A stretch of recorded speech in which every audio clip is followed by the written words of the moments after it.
Assalamualaikum warahmatullahi wabarakatuh. Selamat malam, pagi, siang, sore, Mas Mbak. Perkenalkan, nama saya Mahirata Salsabila dengan NIM I0024-083. Saya dari kelompok A3. Video kali ini saya buat untuk memenuhi laporan anatomi pada blok 1.3. Oke, laporan yang pertama. Alif baru saja flexing ke circle tongkrongannya gara-gara perutnya mirip roti sobek pas mereka nongkrong. Teman-temannya yang merasa insecure bertanya ke Alif bagaimana cara agar bisa six-pack maksimal. Alif sebagai gym bro yang profesional mulai penjelasan tentang anatomi otot yang bikin perutnya jadi kotak-kotak. Nah, yang pertama, jelaskan tentang bagaimana lapisan-lapisan dinding abdomen anterior dan posterior, lalu jelaskan sistem otot yang ada di abdomen, dan juga jelaskan struktur penggantung yang menjaga pencernaan pada posisinya. Oke, yang pertama kita mulai dari pembagian dinding abdomen.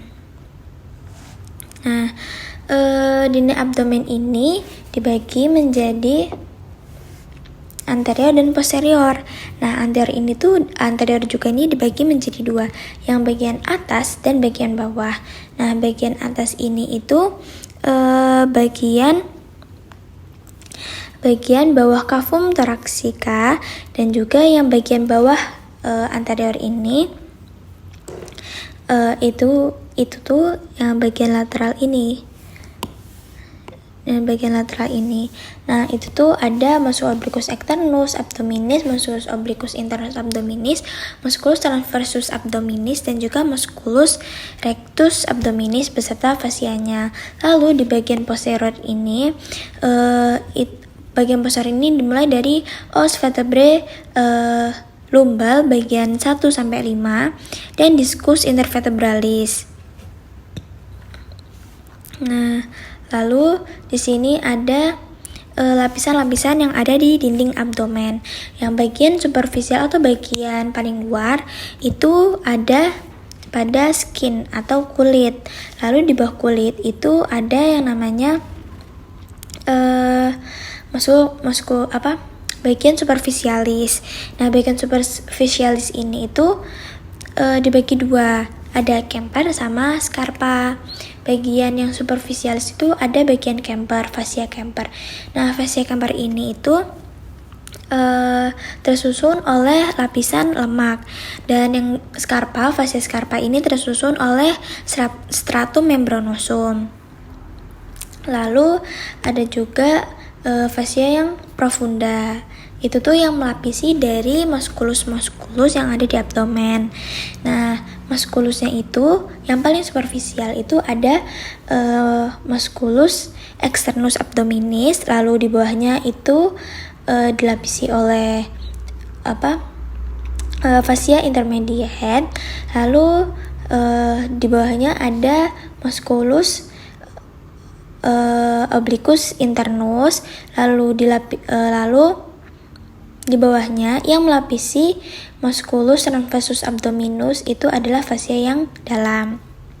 Lalu ada juga di bawah musculus tadi itu ada fascia transversalis.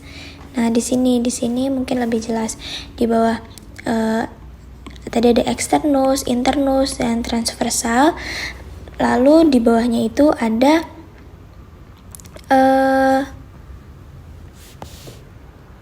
fascia transversalis yang ada di sini. Nah, lalu ada juga extraperitoneal. Ini tuh bagian yang isinya lemak. Lalu di bawahnya itu ada peritoneum yang melapisi nanti organ-organ visceral. Lalu kita lanjut ke otot-otot yang ada di abdomen. Nah, jadi otot-otot di abdomen itu dibagi menjadi dua, yang horizontal dan yang vertikal. Nah, yang vertikal ini itu ada dua musculus. Yang menyusul itu ada musculus rectus abdominis yang ada di sini, dan juga yang kecil di bawah sini ada musculus piramidalis. Nah, antar musculus rectus abdominis ini ada tendon yang namanya tendon intersection, dan juga ada linea alba. Ini yang membuat Alif ini bagian abdomennya seperti roti sobek. Lalu di bagian vertikal itu disusun oleh musculus externus abdominis, musculus internus abdominis, dan juga musculus transversum. Lalu selanjutnya ada struktur penggantung. Agar organ-organ visceral yang ada di perut kita itu terletak pada posisinya. Nah, struktur penggantung ini tuh kita bagi menjadi 3. Yang pertama ada mesenterium, omentum, dan juga ligamentum peritonei. Nah, mesenterium itu adalah lipatan dari peritoneum yang menggantung usus ke dinding posterior. Lalu, fungsi utama dari mesenterium itu untuk menyokong organ dan membawa suplai vaskularisasi atau saraf. Nah, letaknya mesenterium ini itu berada di dinding posterior ke usus halus. Lalu contoh dari mesenterium itu ada mesenterium proper dan mesokolon transversum. Nah, yang kedua itu ada omentum. Omentum itu adalah apron peritoneum dari lambung ke organ lain. Fungsi peritoneum ini untuk melindungi organ dan menyimpan lemak. Nah, omentum ini tuh dibagi menjadi 2. Itu ada omentum majus dan juga omentum minus. Lalu selanjutnya yang ketiga itu ada ligamentum peritonei. Ligamentum peritonei ini itu adalah yang menghubungkan organ ke dinding abdomen. Nah, itu tuh fungsinya tuh untuk menstabilkan posisi organ tersebut. Nah, letaknya itu dia tuh untuk menghubungkan si organ ini ke dinding abdomen. Contohnya ada ligamentum hepatogastricum dan ligamentum gastrosplenicum. Nah, ini mesenterium. Nah, mesenterium ini ada contoh mesenterium, dan ini adalah mesenterium yang transversum. Lalu ada omentum. Omentum tadi kan dibagi menjadi 2. Ada omentum yang majus dan juga omentum yang minus atau lesser omentum. Nah, omentum yang minus ini itu dibagi menjadi 2. Ada hepatoduodenale dan juga ada gastrika, ligamentum hepatogastrika yang menghubungkan hepar dan juga gaster. Lalu yang ada yang majus, omentum yang majus. Omentum majus ini ada 3, yaitu gastroprenica, gastrosplenica, dan juga gastrocoli. Nah, lalu itu ada ligamentum peritonei. Nah, di sini itu contohnya itu di bagian gaster. Itu ada ligamentum hepatoduodenale dan juga ada ligamentum hepatogastrika. Lalu yang di hepar itu ada ligamentum falciform. Sudah. Lalu selanjutnya kita ke laporan yang kedua. Oke, baik. Di sini Randy adalah seorang mahasiswa yang sangat gemar menghadiri acara makan bersama, terutama di restoran dengan konsep all you can eat. Nah, namun pada suatu kesempatan, Randy merasa tidak nyaman karena Randy merasa cepat kenyang, padahal baru saja memulai makan. Hal ini membuatnya khawatir ada yang tidak normal dalam sistem pencernaannya. Sebagai teman yang baik, jelasin ke Randy tentang rectus digestivus superior mulai dari mulut sampai ke lambung, lalu serta bagaimana kompensasi sphincter dan gerakan pencernaan saat dia lagi makan rakus di all you can eat. Oke, di sini saya akan menjelaskan pertama tentang tractus digestivus yang superior. Yang pertama itu kita mulai dari cavum oris atau bagian mulut. Nah, bagian cavum oris ini itu dibagi 2. Dibagi oleh arcus dentalis superior and inferior serta processus alveolaris maxilla et mandibula. Nah, Pembagiannya itu ada di vestibulum ori dan cavitis ori propria. Vestibulum ori itu yang di bagian superficialis atau di bagian depan, bagian bibir, gusi dan bibir. Lalu ada cavitas oris propria itu yang ada di bagian dalamnya.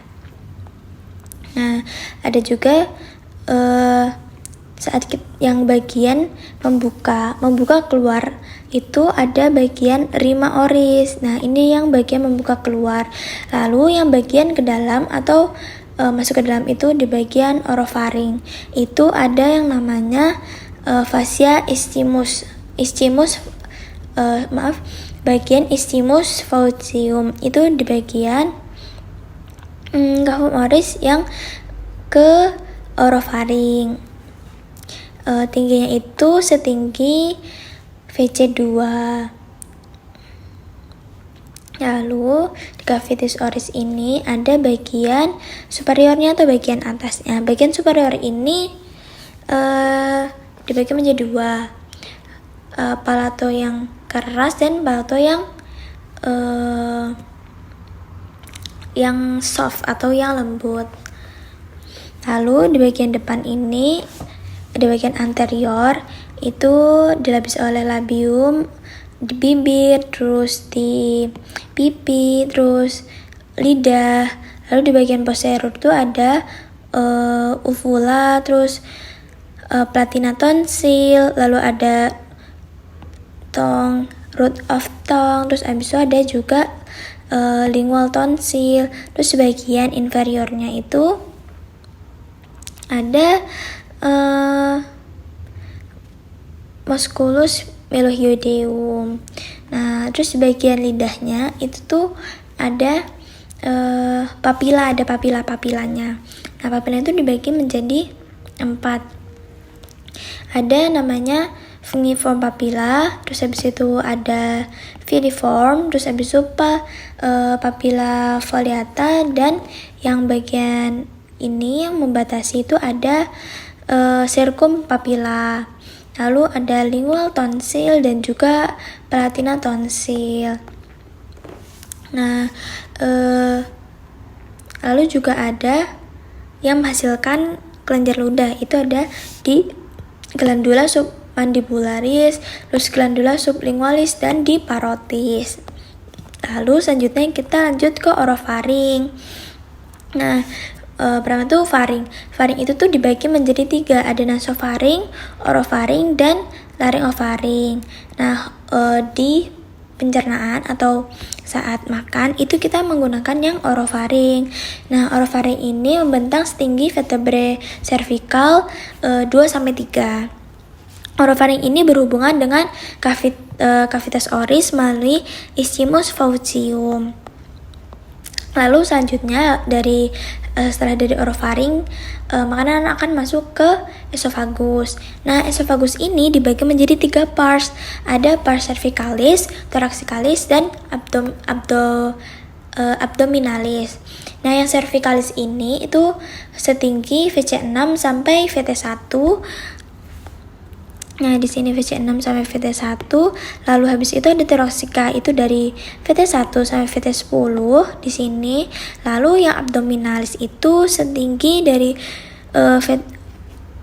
VT thoracica 10 sampai dengan 11. Lalu di esofagus ini ada yang namanya penyempitan atau angustia. Angustia ini dibagi menjadi 3. Ada yang superior. Di sebelah sini superior, angustia superior ini setinggi VC6. Lalu ada angustia media, ini di tempat arcus aorta dan juga percabangan dari bronkus. Nah, ini tuh setinggi vertebrae thoracica 4-5. Lalu yang di bawah sini ada angustia inferior. Ini itu setinggi vertebrae thoracica 10. Lalu setelah dari esofagus, makanan akan masuk ke lambung. Nah, di lambung ini itu ada yang kepala atau namanya kardia, lalu ada fundus, lalu ada badannya, lalu Di gaster ini ada yang namanya musculus. Nah, ada longitudinal, lalu ada sirkuler, lalu di dalamnya itu ada oblikus. Nah, di lambung ini dilapisi oleh serosa. Bagian-bagian yang melipat-melipat ini itu namanya rugae. Lalu bagian bawah itu ada yang namanya pylorus. Nah, pylorus ini dibagi menjadi dua.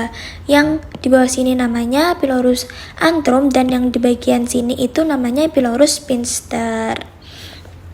Oke.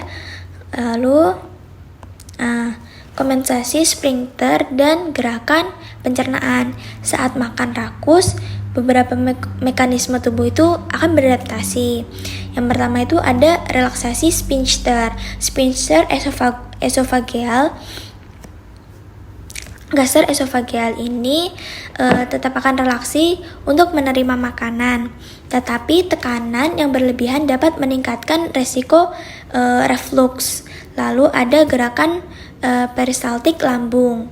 Nah, di lambung itu ada yang namanya gerakan peristaltik. Aktivitas otot lambung meningkat untuk mempercepat pengosongan lambung ke usus halus. Namun jika makan terlalu banyak atau lambung terlalu penuh, gerakan ini tuh bisa melambat. Lalu di sini juga ada namanya distensi lambung, yaitu ketika lambung teregang berlebihan, sinyal ke otak menyebabkan sensasi kenyang lebih cepat. Oke, selanjutnya, penyebab Randy ini bisa merasa cepat kenyang itu bisa karena disten lambung atau volume makanan. Jadi di lambung karena dikasih makan terlalu banyak, akhirnya volumenya itu jadi membesar, terus menyebabkan peregangan dinding lambung yang memicu rasa kenyang. Nah, lalu ada juga motilitas lambung yang berkurang, yaitu lambung mungkin tidak mampu memproses makanan secepat yang dikonsumsi. Lalu juga ada yang ketiga, faktor psikologis dan fisiologis, bisa karena kecemasan, gangguan pencernaan ringan, dan kebiasaan makan yang terlalu cepat. Nah, lanjut sekarang laporan yang ketiga. Oke. Di sini ada Andre seorang mahasiswa tingkat akhir. Dia merasa tidak nyaman setelah mengonsumsi makanan cepat saji selama sebulan penuh karena kesibukan menyelesaikan skripsi. Ia sering mengalami perut kembung, rasa tidak nyaman di bagian bawah perut, dan gangguan buang air besar. Dalam obrolan ringan di kampus, Andre mengeluh kepada Anda. Sebagai teman yang baik, jelaskan kepada Andre tentang rectus digestivus inferior. Nah, saya akan menjelaskan tentang perbedaan jejunum dan juga ileum, lalu struktur bangunan di kolon, dan juga struktur anatomi yang berhubungan dengan pengeluaran feses. Nah, di sini ada perbedaan jejunum dan juga ileum. Jejunum ini letaknya itu setelah duodenum di kuadran kiri atas abdomen. Kalau ileum ini dia itu terletak setelah jejunum yang berada di kuadran kanan bawah. Lalu diameter jejunum itu dia lebih besar daripada ileum. Terus ciri mukosanya, kalau jejunum itu lipatan mukosanya itu lebih banyak dan tebal, tapi kalau yang ileum itu lipatannya lebih sedikit dan lebih kecil. Fungsi utama jejunum itu untuk penyerapan nutrisi seperti karbohidrat dan protein. Tapi kalau ileum itu untuk penyerapan vitamin B12 dan juga garam empedu. Nah, vaskularisasinya kalau jejunum itu lebih kaya dengan suplai darah yang melimpah. Nah, karena dia lebih banyak darahnya, biasanya jejunum itu warnanya akan cenderung lebih gelap atau lebih merah daripada ileum.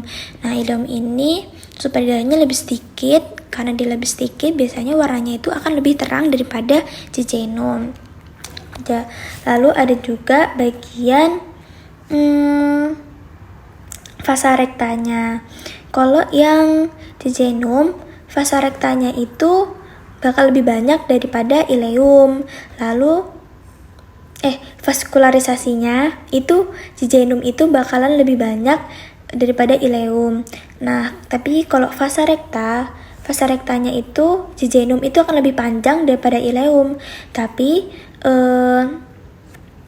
Archadesnya itu kalau yang jejunum itu bakalan lebih dikit, paling kayak 1 atau 2 tingkat saja. Tapi kalau yang ileum dia akan lebih tersusun dan lebih kompleks. Lalu selanjutnya ada struktur di kolon. Kolon itu dibagi menjadi 3. Ada kolon yang asenden. Ini kolon asenden, lalu ada kolon transversum, terus habis itu ada kolon descenden dan juga kolon sigmoid. Nah, kolon yang asenden. Kolon asenden ini itu dia asalnya itu ini dari sesum sampai dengan flexura coli dextra sampai sini. Nah, kolon asenden ini vaskularisasinya itu arterinya itu arteri ileocalica and arteri colica dextra. Venanya itu vena mesenterica superior. Lalu kolon ascendens ini diinervasi. Nah, inervasinya kalau yang simpatik dia itu diinervasi oleh nervus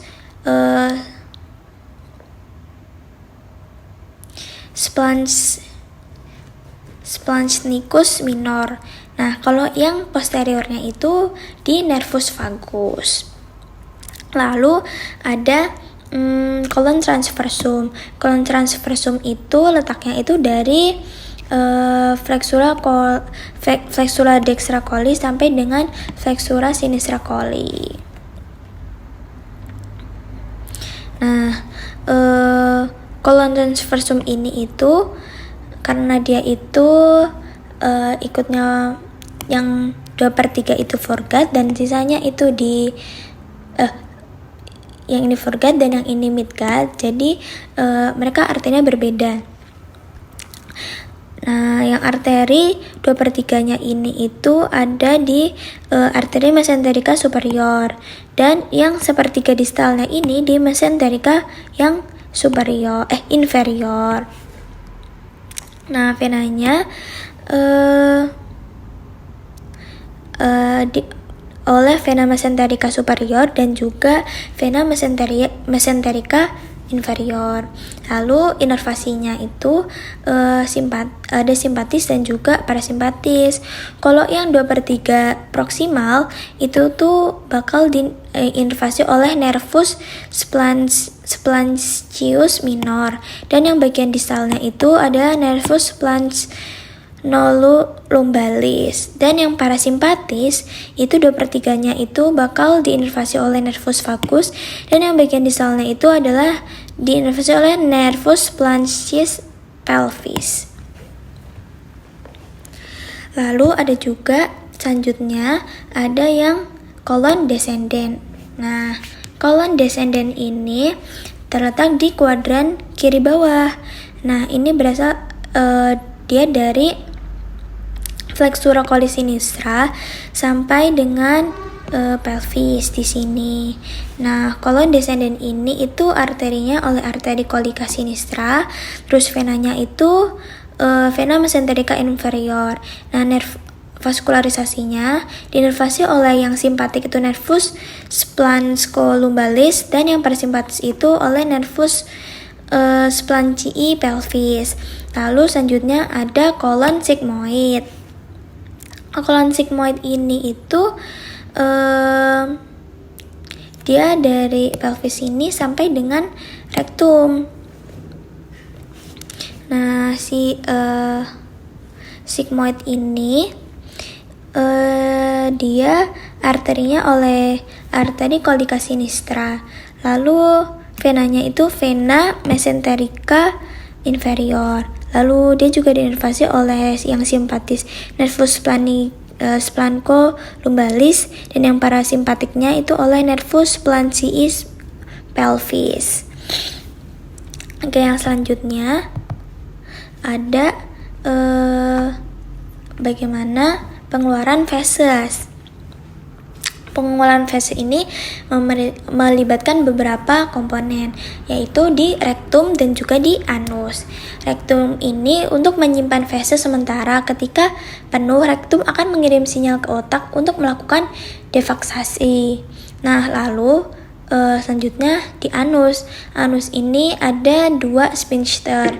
Ada sphincter anus yang internus dan juga yang externus.